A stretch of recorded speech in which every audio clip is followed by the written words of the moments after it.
As the title implies, this presentation is about transport layer security, or TLS. And TLS is a complex protocol.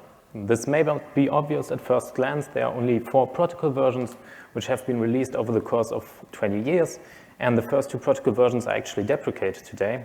However, while these RFCs shown at the top are the main protocol specifications, there are actually many other RFCs which shape the protocol and its usage over the years. Often these other RFCs introduce new features to the protocol, such as new cipher suites, but while doing so, they also impose new requirements on the implementation. Requirements that a library must meet to ensure interoperability and security. Here's an example for a requirement from the TLS 1.2 RFC. It concerns the validation of padding for cipher suites in cipher block chaining mode, or CBC mode. And it says the receiver must check this padding and must use the bad record MAC alert to indicate padding errors. This requirement is a security measure set to avoid padding oracle attacks. And since it's a crucial requirement, it must always be met regardless of the negotiated parameters of a TLS session.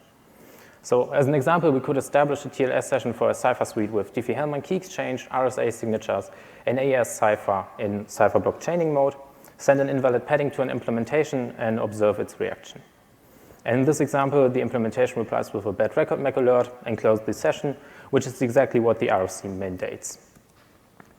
Now, we could change a parameter. For example, we could switch to a cipher suite with triple des block cipher and again send an invalid padding, and maybe the library will again reply with a bad record MAC alert. However, if we choose a third cipher suite, this time using elliptic curves for the key exchange and signature scheme, maybe the library will behave differently. For example, send a different alert, such as an internal error alert, which can potentially be used to mount padding oracle attacks. Now, it may seem unlikely that the key exchange mechanism or signature scheme have an effect on this requirement, because in TLS, when you reach symmetric encryption, you already performed the key exchange, so it really should not make a difference here. But a previous study by Merget et al. Has shown that this is not always the case for TLS libraries. So to ensure that this requirement is always met, you'd ideally want to test different parameter combinations, and there are more parameters than just the ones shown here. For example, there are different groups which can be used for the key exchange and different hash functions which can be used for the signatures. Unfortunately, testing all parameter combinations quickly leads to a combinatorial explosion. So we need techniques that explore parameter interactions, but also tame the combinatorial complexity. Two-way testing is such a technique, and it's based on the experience that faults are usually not the result of an interaction of all parameters, but often only a few of them. Let's consider an example here where we have 3 parameters, A, B, and C, that each have 2 possible values. This list of parameters and their values is also referred to as the input parameter model. Now, an ideal test would consist of these 8 test inputs that cover all value combinations.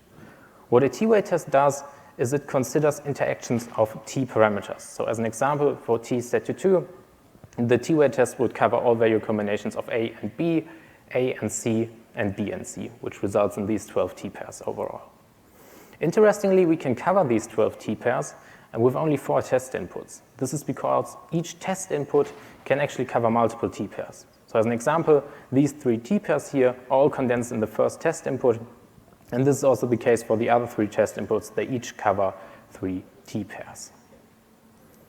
Based on this technique, we built a test suite which we call TLS-Anvil. It uses a black box approach to evaluate TLS clients and servers, and the individual tests are based on mandatory RFC statements, such as the one shown before.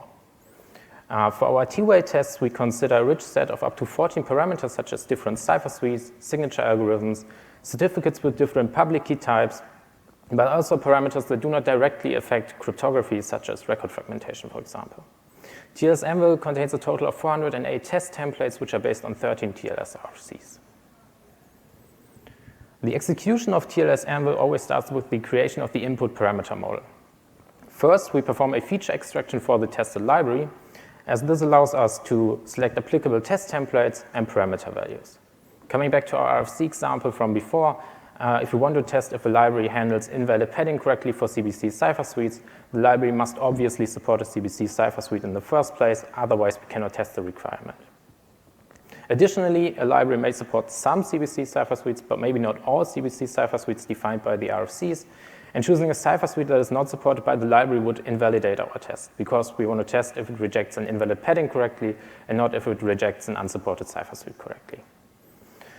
Once we determine applicable values, we apply constraints that filter out illegal value combinations. As an example for client tests, if we choose a cipher suite with RSA key exchange, we must also select a certificate with an RSA public key. Choosing a certificate with an elliptic curve public key, for example, would be an illegal combination and would again invalidate our test.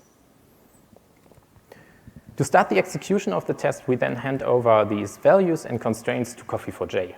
Coffee4J is a combinatorial testing framework developed by the Aachen University, and it determines the test inputs required to achieve the T-way coverage. We then use these test inputs to repeatedly set up TLS sessions that effectively test the requirement across different parameter combinations. Finally, TLS-Anvil evaluates each TLS session performed to determine if the library behaved correctly. This whole testing process is fully automated and ultimately results in a test report. And because of the constraining steps performed for each input parameter model, this test report achieves a low false positive rate. In our evaluation, we tested the clients and servers of 13 TLS libraries. We tested with two-way strengths of 1, 2, and 3. And here you can see the execution times measured and the number of connections required to evaluate the server implementations of these libraries.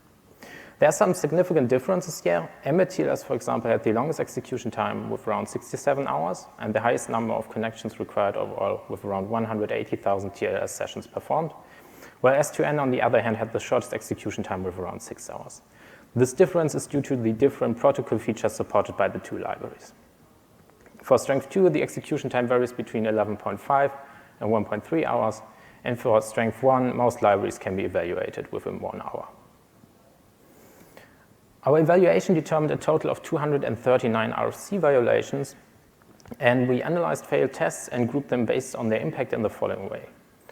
First, we have immediately exploitable vulnerabilities.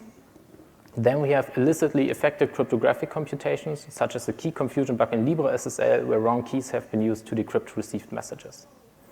We also identified potential interoperability issues. An example here would be a bug in WolfSSL that prevented the correct parsing of certain TLS small record sizes.